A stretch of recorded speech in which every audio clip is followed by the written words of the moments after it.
We were both born in New Zealand. Our parents are both Samoan, and they both migrated when they were quite young.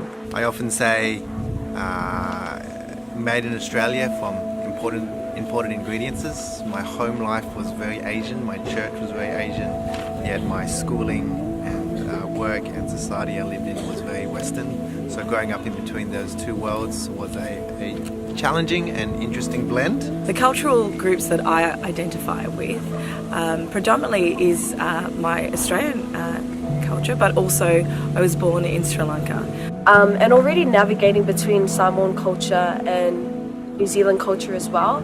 And then for us to move to Australia as well, we're now having to navigate between 3 different cultures. But at the same time, there are a lot of things in the Bible that critique culture, and we need to think about there are elements in every one of our culture that perhaps God wants us to transform, to think. It's a wonderful thing to think through the lens of the Bible, understand God's purpose for the world. To be honest, I feel pretty Australian because I'm a bit plastic in my language. Yeah. In what ways? No.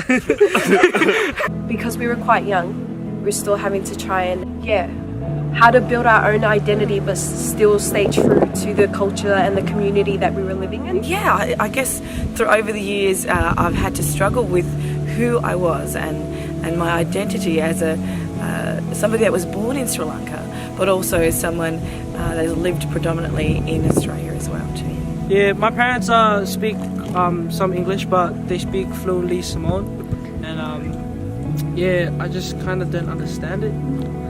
I just say yes or no. Recently, I just heard the statistics that apparently 95% of second generations are walking out of church by the age of 25. So if you look at your kids, by the time they're 25, they might not be at your church anymore. So I think it's time for a change. Yeah, it's so much easier to find God when you want to find Him rather than when you're being forced. With our parents as well. They've seen the fruit of our own relationships with God, and because of that, they've become more open to hearing ideas from us. I'm excited about the future with so many second gens coming up in the church, because there are a lot of second gens in the Bible. It's given me the opportunity to delve down into my inner belief, and that is something I really love about being part of my church, I think.